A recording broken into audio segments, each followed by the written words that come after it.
Welcome back on our continued coverage here on CNN News 18. I'm coming to you live from the International Media Center on the second floor in the roof area. It's a lovely weather, overcast skies makes it perfect for us to get you the Bharat Mandapam right behind us. That's going to be the venue in a short while from now, just about under an hour. You would have not just the top leaders, ministers, delegations all arriving for the main session, the combined closed-door session, and after which it will be the open session and then the closed-door sessions right through the day at the G20 Leadership Summit. It's all going to build up to what are the achievables. Will there be the spirit of consensus over conflict and over interpersonal or international rivalries? The world seems to be deeply divided on various geostrategic concerns, but economically, can we all put human-centric growth and human-centric development at the center of it rather than looking at individual interests and GDPs? Now, this is the question, and this is the pitch India has actually made,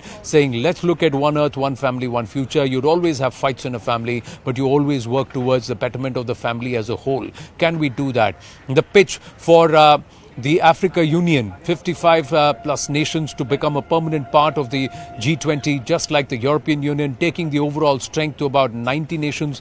Can we do that? Is that going to be achievable? That's another big question that needs to be answered by these nations when they come together.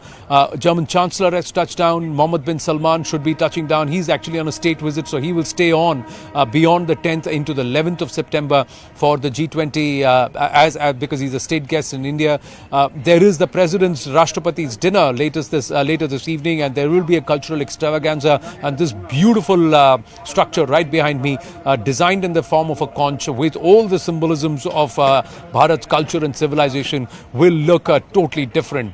Tech, culture, civilization, all coming together to show Bharat as it is, steeped in its roots, very deep of civilizational ethos and cultural ethos, but then rising towards technology, towards knowledge, towards what its name actually symbolizes, riding towards sunlight, illumination, and towards knowledge.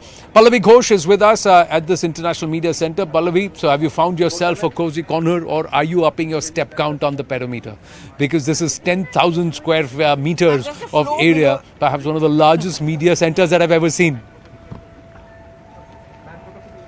And I'm just a floor below you, Anand, so I'm just going to catch up with you in a short while from now. But you get a sense of the International Media Center. Just about everybody is over here. So it's a packed house, really, because there's a lot of anticipation on what are going to be the talks which are going to take place through the day today. And you rightly pointed out, and this is what we have been picking up by way of our government sources consistently, trade and economic trade and economic policies and ties are going to be the focus. It's not an easy time to have this G20 summit, and it's a huge challenge as far as India is concerned, but it does want to leave behind a legacy as it hands over the presidency to Brazil. What is it, that legacy that it wants to leave behind? Well, Vasudhaiva Kutumbakam and Vishwamitra. That is possible in this competitive world to actually be friends of each other, and we also need to help each other. India has made the very strong pitch that protectionism by each country is understandable. We would, of course, protect our own interest, Atmanirbharta, self-reliance. That's going to be the crux of India's economic policies,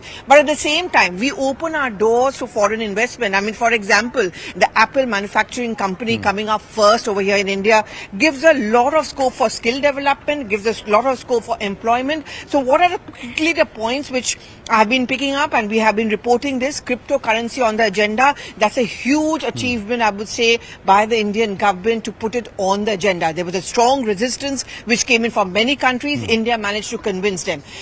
As Amitabh Kant, who's our Sherpa, pointed out yesterday, the Delhi declaration is ready. We just have to go and put it on the table, and I think that's where the negotiations, the power and the charisma of the Prime Minister is going to be put to test, and they are very gung-ho as far as the Indian circle is concerned. That's one. Second is, of course, economic protectionism, economic offenders. That's something which India has made a key point about. We want to get a list of our economic offenders, but we are chained in by the fact that the countries have their own policies, as a result of which we are not able to bring them to task. That's also going to be a focus of the Indian government, and the Prime Minister is going to make a strong pitch for that. Yes, but more important, I'm just going to check if we have Zaka Jacob also back with us and who else with us on the broadcast. But Siddhant is with us. Siddhant, there are a lot of journalists present here. There are also separate studios and areas for the international journalists, the crew that's come in here. What is their focus? Have you been able to interact with any of the foreign journalists? For them, what is their take? Each nation has its own perspective. So Bharat has its own perspective, and we're going to bring that perspective. But the world is also descending into the national capital here. And the journalistic fraternity, what are they focusing on?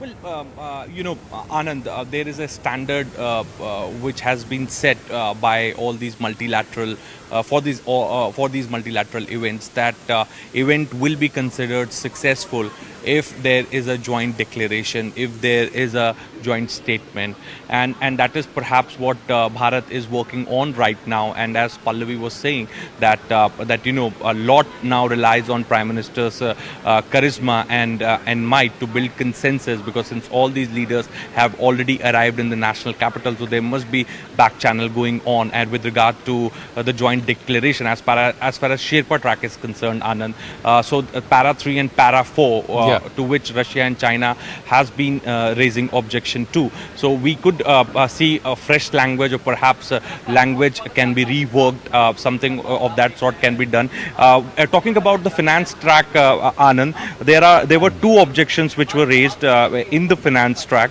and that is also very important. The China is hesitant about a climate resilience package that US and India want with the G20 Right. member. The second is G20 members called for a recommendation on food insecurity, but Russia is hesitant.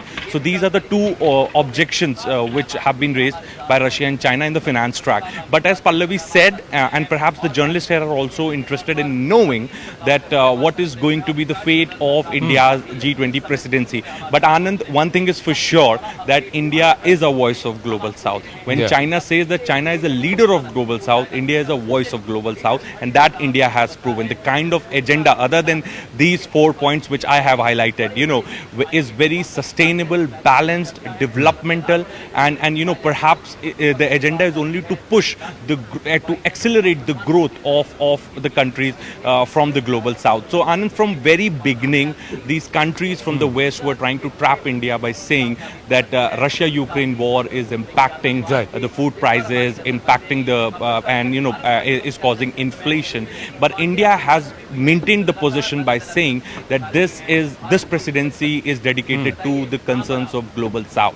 It is not about the two blocks, West and Russia. It is about two blocks, Global North and Global South. So that has been India's constant position, and perhaps that is perhaps the success of India, to get everybody on one table when it comes to the concerns of Global South. And also, Anand, most important, the inclusion of African Union.